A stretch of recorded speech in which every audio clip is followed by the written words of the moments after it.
acide, basique et neutre. Voilà. On va voir d'abord ce qu'on appelle un pH. Donc, premièrement, notion pH.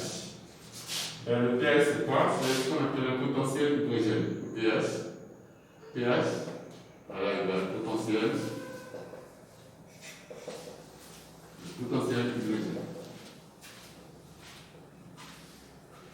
Voilà, le potentiel hydrogène, c'est une valeur, donc, une valeur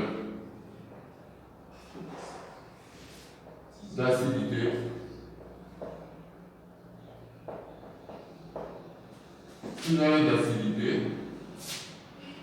de basicité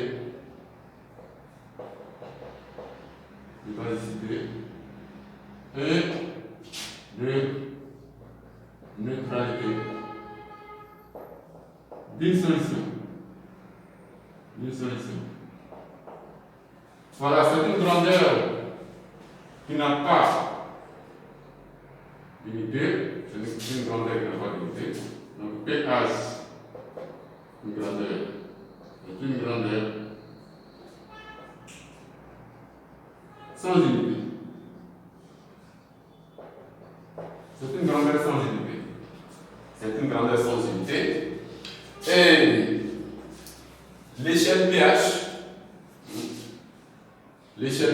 part de 0 à 14. Donc je mets échelle pH. L'échelle pH part de 0 à 14.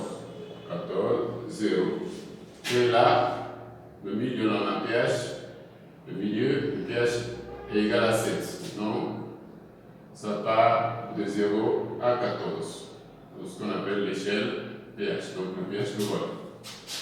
Maintenant, lorsque tu as une solution qui a un pH qui est égal à 7, c'est que on dit que cette solution est neutre. Donc, pH égal à 7, ça c'est solution neutre. Voilà. Le pH égal à 7, solution neutre. Le pH est situé entre 0 et 7, exclu d'ailleurs, 7 exclu. Entre 0 et 7 exclu. On dit que la solution est basique, est acide. On dit que la solution est acide. Voilà, solution acide. Lorsque le pH est supérieur à 7, donc entre 7 et 14, 7 exclu, donc 7 et 14, on dit que la solution est basique. La solution basique. Voilà, la solution est basique. Maintenant, point de vue ion, le pH est lié à la quantité d'ion hydrogène et d'ion hydroxyde se trouve dans la solution. Donc, quand le pH est inférieur à 7, quand le pH est inférieur à 7, donc je mets pH inférieur à 7, on a dit que la solution est acide. Quand la solution est acide, il y a, dans une solution acide, il y a plus d'ions, donc il y a plus d'ions,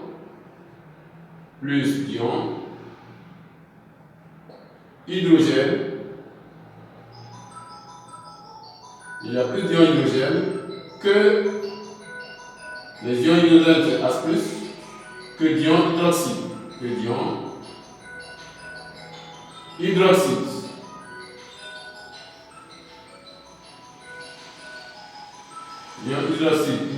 c'est OH-.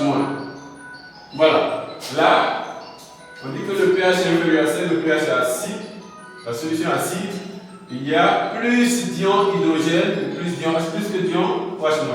Quand le pH est égal à 7, on dit que la solution est neutre. Quand la solution est neutre, il y a autant d'ions hydrogène que d'ions hydroxyde.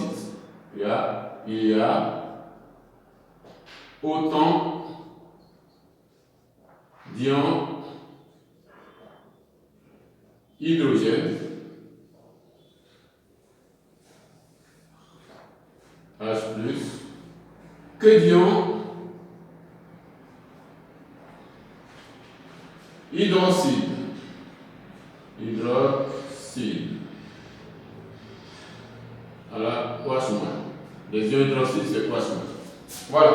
Maintenant, quand le pH est supérieur à 7, pH ici égal à 7, pH est supérieur à 7, on dit que la solution est basique. La solution est basique. Dans ce cas-là, il y a plus d'ions.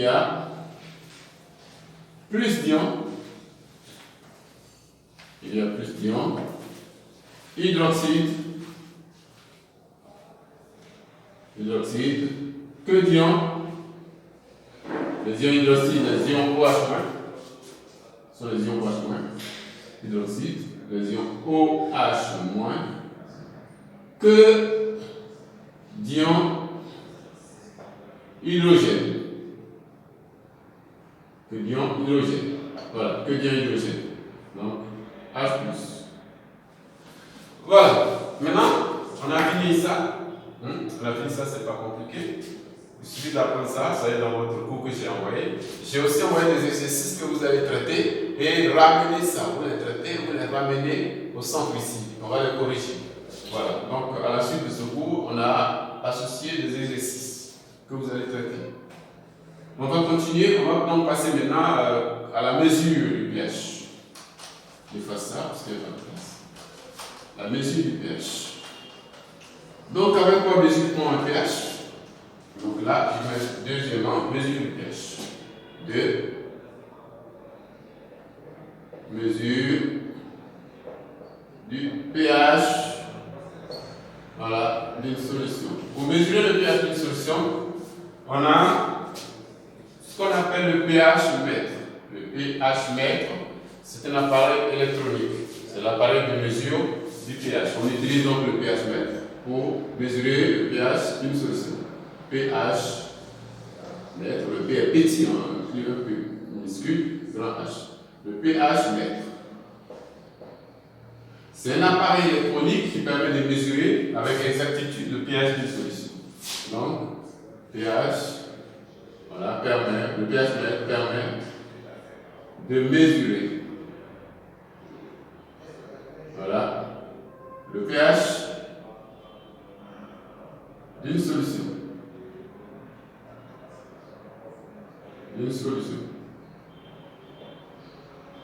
Voilà, il y a une solution.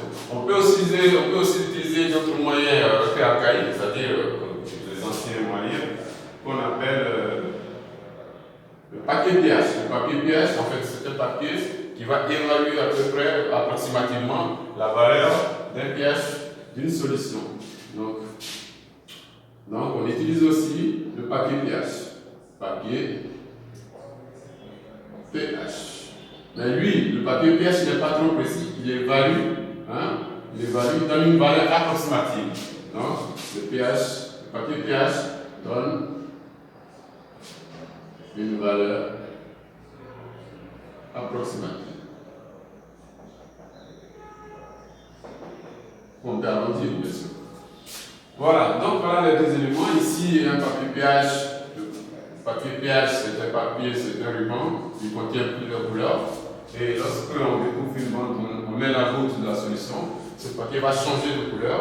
Et en fonction de la couleur, on va trouver le pH de la solution. Ça, c'est pour le papier pH.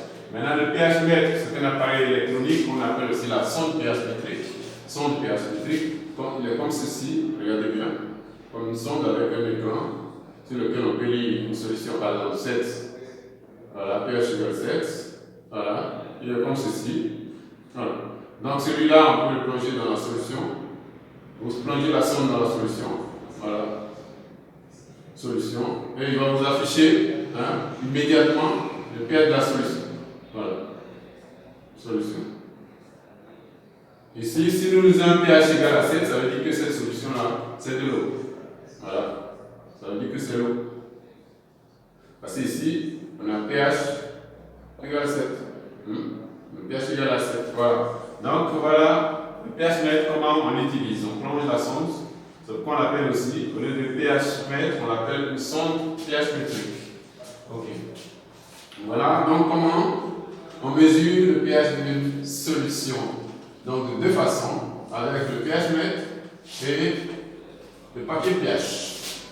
Maintenant, nous allons passer à la dilution d'une solution. Dilution. La dilution d'une solution. Dilution d'une solution. Diluer une solution, c'est d'ajouter de l'eau. Quels seraient les effets les effets de la dilution lorsqu'on va ajouter de l'eau dans une solution acide, dans une solution basique? Voilà. Quels vont être les effets? Les effets. Donc, on va parler de solution acide. Solution acide. Donc, lorsqu'on dilue une solution acide, lorsqu'on dilue une solution acide, que va faire le pH? Le pH va augmenter. Le pH de la solution, le pH va augmenter. Le pH va augmenter. Donc on dit il va tendre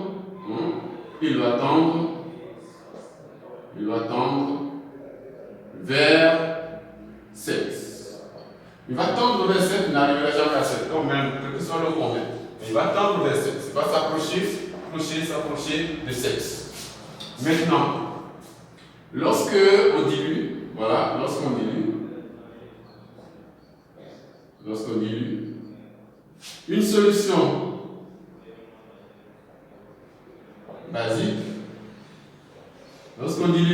basique, le pH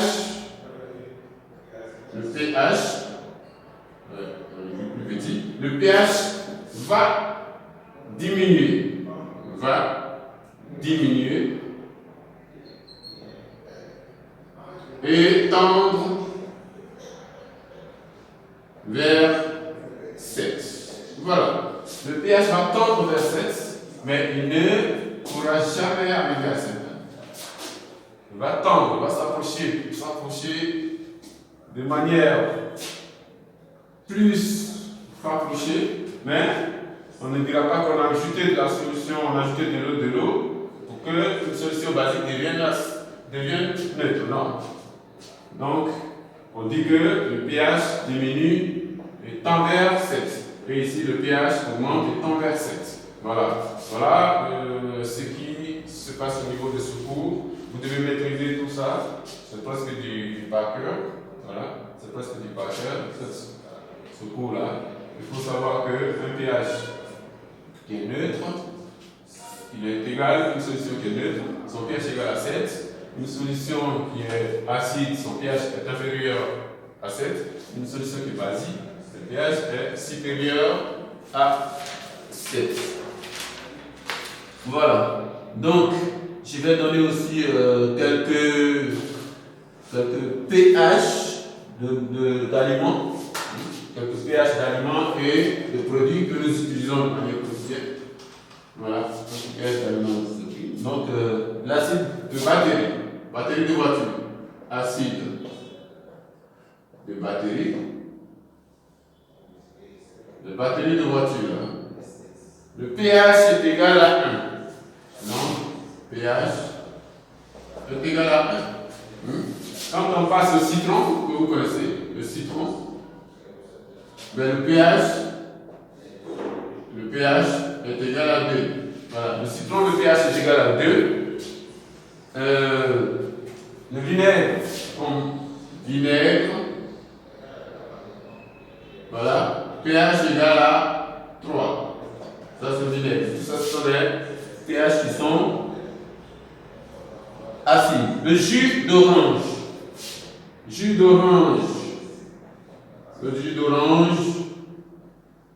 Le pH est égal à 4. Voilà, le pH est égal à 4. Quand nous prenons le savon, pour nous laver le savon, Le pH est égal à 9. Le pH d'un savon, c'est 9. L'eau de mer. L'eau de mer. Le pH est égal à 8. Bon, vous connaissez l'eau pure. Voilà. L'eau pure. L'eau que nous buvons là, qui est pure. Le pH, l'eau distillée, le pH est égal à 7. Voilà quelques pH de quelques aliments et de quelques produits que nous utilisons de manière quotidienne. Ok, donc c'est ici que le cours se termine, mais je souligne encore que les exercices qui seront attachés à ce cours-là, vous devez les traiter sur les feuilles et les déposer au son pour correction.